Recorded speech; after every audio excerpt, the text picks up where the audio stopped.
اللهم صل على محمد.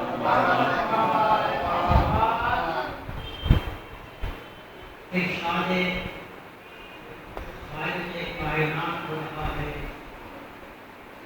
پیغمبر اسلام صلی اللہ علیہ وسلم مخاطب کر کے ارشاد فرمایا جا رہا ہے، اے رسول تم یاد کہانی کرتے ہو، اس لیے کہ یاد کرنا مومنین کے فائدے کا باعث۔ کچھ نہیں بتلایا گیا کہ کیا چیزیں یاد دلائی جائیں، لیکن اتنا ضرور ہے کہ رسول دنیا میں خلق خدا کی اصلاح کے لیے آئے تھے اور انسانیت کی تکلیف آپ کا مقصود ہے، اس لیے انہیں چیزوں کا یاد دلانا آپ کا حق ہو سکتا ہے کہ جو اس مقصد کے لحاظ سے ضروری قرار پاتے ہیں۔ اس پرانی ایمان کی تفصیل معلوم کرنے کا بہترین طریقہ یہ ہے کہ خود رسول کے عمل کو دیکھا جائے، جن جن چیزوں کی یاد دلانے میں رسالت مآب نے اہتمام صرف کیا، اس سمجھنے سے انہیں چیزوں کا یاد دلانا قدرت کو منظور، اور کوئی چیزیں جو ہیں کہ جو ہدایت عالم کے لیے ضروری ہے۔ صلوات پڑھیں۔ اللهم صل على محمد وعلى محمد.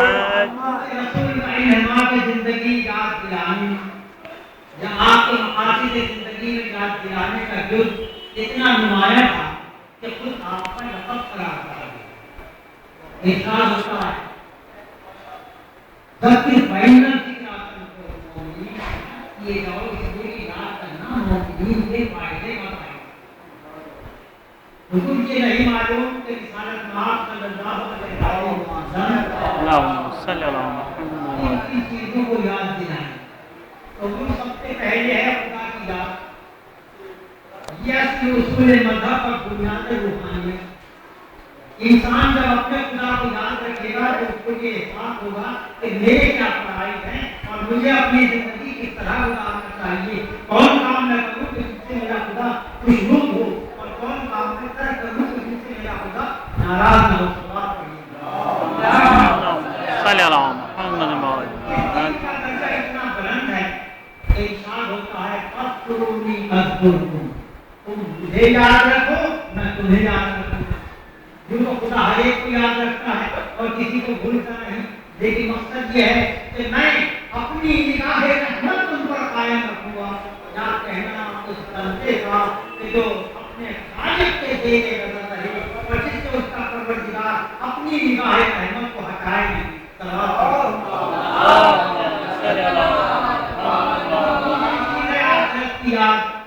اس کا اثر بھی انسان کے اعمال و اعمال پر پڑتا ہے۔ وہ انسان اپنے فرائض کو فراموش کر دیتا ہے کہ جو دنیا کی آرائشوں میں مبتلا ہو کر آخرت کا خیال اپنے دل میں نہیں لاتا، لیکن وہ بندگان خدا کہ جن کے پیش نظر ہے کہ ہم کو جہاں کے بعد ایک اور دوسرا عالم بھی دیکھنا ہے کہ جہاں اچھے برے کاموں کا بدلہ کیا جائے گا، جہاں افعال و اعمال کا حساب ہوگا۔ وہ کبھی ہوا و ہوس کی راہ میں آگے نہیں بڑھتی، بلکہ انہیں ہر وقت یہ خیال رہتا ہے کہ ہمارے کیا فرائض ہیں اور ہمیں اپنی زندگی کی طرح گزارنا چاہیے۔ خدا اور روز آخرت کے بعد کوئی چیز ایسی نہیں معلوم ہوتی کہ جو اعتقادی حیثیت کے جس کو یاد رکھنے کی ضرورت ہے، لیکن یہ یاد رکھیے کہ خداوند عالم کی ذات کی معرفت اور آخرت کا اعتقاد دونوں ایمان بالغیب ہیں۔ وہ انسان کے عقیدے پر اثر قائم کر کے احساس خواہش کو پیدا کر دیتے ہیں، لیکن انسانی زندگی کی تکمیل یا افعال و اعمال کی اصلاح کے لیے کوئی عملی مثال یا نمونے کا کام نہیں دے سکتی۔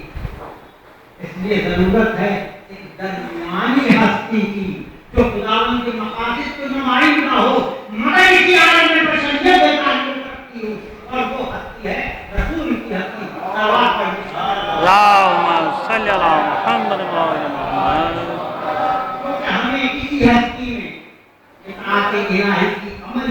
نہیں نظر آتا.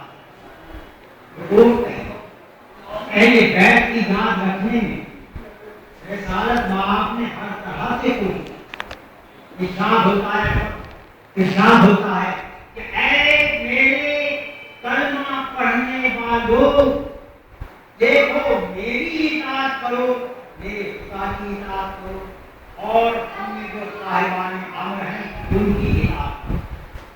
یعنی اہل بیت علیہ السلام کی اطاعت پیغمبر کے سامنے ہم پر واجب قرار.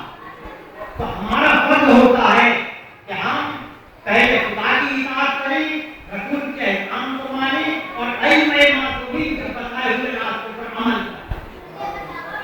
جو آج محرم کی جان رات ہوتی ساری آج آپ صفحے قضا پر بیٹھے ہوئے ہیں اور اپنے دل میں یہ جذبہ لے کر آئے ہیں کہ کیونکہ پیغمبر اسلام کی ہمیں اطاعت کرنی ہے، جو حکم رسول ہوا ہے ہم اس پر عمل کریں.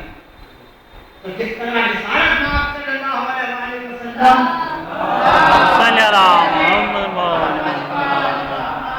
شہید نواسے حسین کو یاد رکھتے تھے اور ان کی مصیبت کو یاد کر کے اشتباہ ہوتے تھے، تو ہمارا